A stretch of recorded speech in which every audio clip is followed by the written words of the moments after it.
Everyone, welcome to Adda 24/7। This is Aditi और हम पढ़ रहे हैं ग्रेड 9 बायोलॉजी का पहला चैप्टर जो है फंडामेंटल यूनिट ऑफ लाइफ। आज का वीडियो में हम पढ़ने वाले हैं सेल वॉल के बारे में, जो कि हम प्लांट सेल के अंदर देखते हैं। सो माय डियर स्टूडेंट्स, हम ये देखेंगे कि भैया सेल वॉल किस चीज़ की बनी है, इसके क्या क्या इंपॉर्टेंट फंक्शन हैं। हम कुछ भी नहीं छोड़ेंगे, हम सारी इंपॉर्टेंट चीज़ें कवर करने वाले हैं। सो अगर मैं सेल वॉल की बात करती हूँ, ठीक है, तो माय डियर स्टूडेंट्स, अगर मैं अर्थ पे बहुत सारी लाइफ फॉर्म्स प्रेजेंट हैं और मैंने ये बताया था कि अगर अपन माइक्रोस्कोपिक लेवल पे देखें तो हर लिविंग ऑर्गेनिज्म सेल का ही बना हुआ है। अब सेल भी कई तरीके की होती हैं और जो ये कई तरीके की सेल हमको मिल रही है या फिर ये टाइप्स ऑफ सेल्स जो हमें देखने को मिल रही है, एक बहुत ही इंपॉर्टेंट कैरेक्टरिस्टिक है जो कि सेल जो डिफरेंट टाइप ऑफ सेल्स हैं उनको डिफरेंशिएट करता है। और वो कैरेक्टरिस्टिक क्या है? वो है आपका सेल वॉल के बेसिस पर। ठीक है, तो सेल वॉल आपको पता होना चाहिए अभी तक कि सेल वॉल जो है वो प्लांट के अंदर पाई जाती है, एनिमल के अंदर नहीं पाई जाती है। सो ये एक कैरेक्टरिस्टिक फीचर है जो कि डिफरेंस भी क्रिएट करता है एक प्लांट सेल और एनिमल सेल के बीच में। अब अगर मैं सेल वॉल की बात करती हूं तो ये एक प्रोटेक्टिव स्ट्रक्चर है। मोर ओवर एक इंपॉर्टेंट पॉइंट है कि ये होता है आपका non living component of the cell. So it is a non living component of a cell. Protective layer होती है, आउटर मोस्ट कवरिंग होती है एक सेल की। सबसे बाहर सबसे बाहर यही प्रेजेंट होती है। अगर आप ये देखोगे कि यहाँ पे क्या है भैया, ये सेल वॉल है, इसके बाद आपकी आ रही है सेल मेम्ब्रेन। तो जो ये आउटर मोस्ट कवरिंग है, तो आउटर मोस्ट कवरिंग क्या है? This is your cell wall only. So outer protective non living component of a plant cell is your cell wall. ठीक है, अब अगर मैं बात करती हूँ सेल वॉल बनी किस चीज की है। अब देखो, जनरली आपको पता है कि भैया ये प्लांट के अंदर पाई जाती है, बट ऐसा नहीं है। ये प्लांट में भी पाई जाती है, कुछ आपकी फंगल सेल हैं उनमें भी पाई जाती है, इवन कुछ बैक्टीरियल सेल में भी पाई जाती है।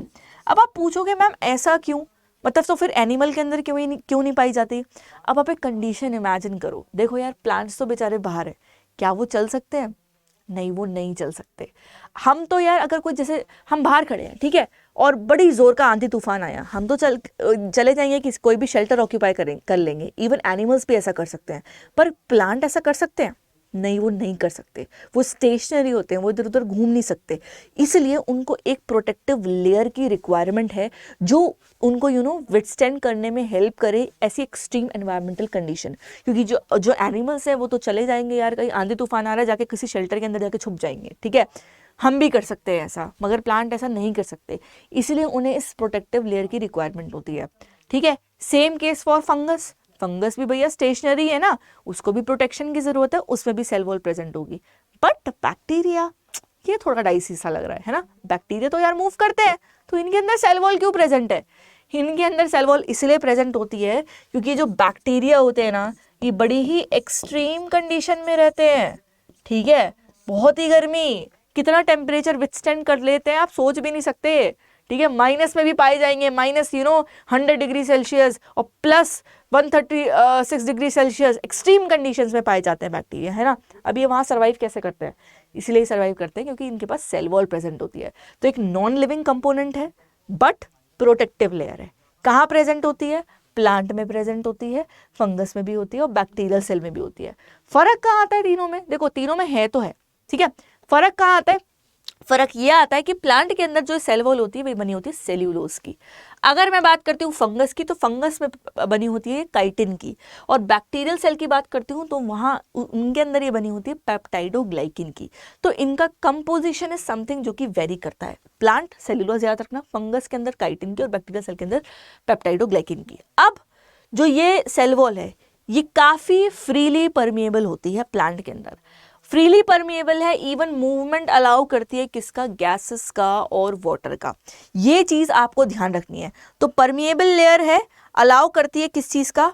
मूवमेंट। ठीक है, मूवमेंट किसका? मूवमेंट बेसिकली गैसेस का और वाटर का। ये बहुत ही इंपॉर्टेंट फंक्शन है। विद दैट एक एक करके खैर मैं और भी फंक्शंस आपको बताऊंगी। यहाँ मैं आपको बस बेसिक इंट्रोडक्शन देना चाहती थी कि सेल वॉल क्या होती है, किस किस में होती है, क्यों होती है। ये सारे आंसर्स होपफुली आपको मिल गए होंगे और काफ़ी नई चीज़ें भी आपको सीखने को मिली होंगी, आई एम डैम श्योर। अब अपन बात करते हैं इसके फंक्शन की। ठीक है, देखिए फंक्शंस और बताने से पहले I would like to tell you guys कि भैया विजुलाइज करिए।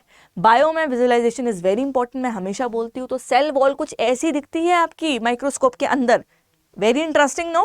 खैर, फंक्शंस की अगर अपन बात करते हैं, मैंने पहले बताया कि भैया सेल को एक डेफिनेट शेप, एक स्ट्रक्चर प्रोवाइड कर रही है, ठीक है।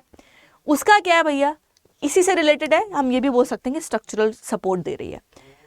प्रोटेक्ट करती है सेल को किसी तरीके के इन्फेक्शन से, कोई मैकेनिकल स्ट्रेस है। आपको मैंने बताया ना कितने एक्सट्रीम कंडीशंस में बैक्टीरिया रहते हैं, कैसे रह पा रहे हैं, क्योंकि इनके पास सेल वॉल है जो कि इनको प्रोटेक्शन प्रोवाइड कर रही है। तो अगर कोई स्ट्रेस कंडीशन है, कोई मैकेनिकल स्ट्रेस है ना, तो उसमें भी प्लांट को या किसी भी बैक्टीरिया को वो क्या करती है, प्रोटेक्शन प्रोवाइड करती है। With that it behaves as a separating layer. अगर सेल है, देखो एक ये सेल है, सेल के बाहर क्या है भैया, let's say outer most covering है भाई किसकी, सेल वॉल की, ठीक है।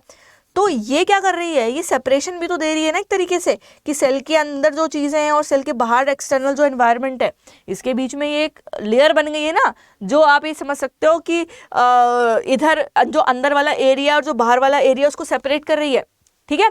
इसके बाद क्या ये इनेबल करती है कुछ चीज़ों का ट्रांसपोर्ट, कैसा, मैंने आपको बताया गैसेस का, वाटर का transport. Semi permeable, selectively permeable membrane होती है आपकी प्लाज्मा मेम्ब्रेन, पर ये भी जो मेम्ब्रेन है that is also permeable. Gases और वाटर का आदान प्रदान जो होता है प्लांट सेल के अंदर वो इसके थ्रू हो जाता है। विद दैट एक बहुत इंपॉर्टेंट पॉइंट है that it regulates your process, जिसको हम बोलते हैं ऑस्मोसिस। अब माय डियर स्टूडेंट्स, एक बात ध्यान से सुनना अभी 2 मिनट के लिए। Let's say this is your plant cell, ठीक है। ये क्या है भैया, इसके आउटर में आउटर वॉल है इसकी, क्या चीज़, सेल वॉल, इतना अपन को पता है। अब जब भी क्या होता है, पानी अंदर आता है, ठीक है, किसके, प्लांट सेल के, तो ये क्या बन जाती है, ये बड़ी ही टर्जिड बन जाती है, ठीक है। क्या बन जाती है, टर्जिड। टर्जिड मतलब फूल जाती है। अब पानी अंदर आएगा तो फूल जाएगी ना। अब जब वो पानी अंदर आता है और जब अंदर जाएगा कहाँ, वैक्यूल में जाएगा ऑब्वियसली, ठीक है। प्लांट सेल के अंदर वैक्यूल प्रेजेंट होती है। तो जब ये पानी वैक्यूल के अंदर जाता है ना, तो ये वैक्यूल, आइडियली वैक्यूल भी टर्जिड हो जाएगी ना। और जब ये वैक्यूल टर्जिड होती है तो एक प्रेशर क्रिएट करती है बाहर की तरफ, और ये प्रेशर किधर को लगता है, दिस प्रेशर विल गो, और ये लगेगा आपका सेल वॉल की तरफ, ठीक है।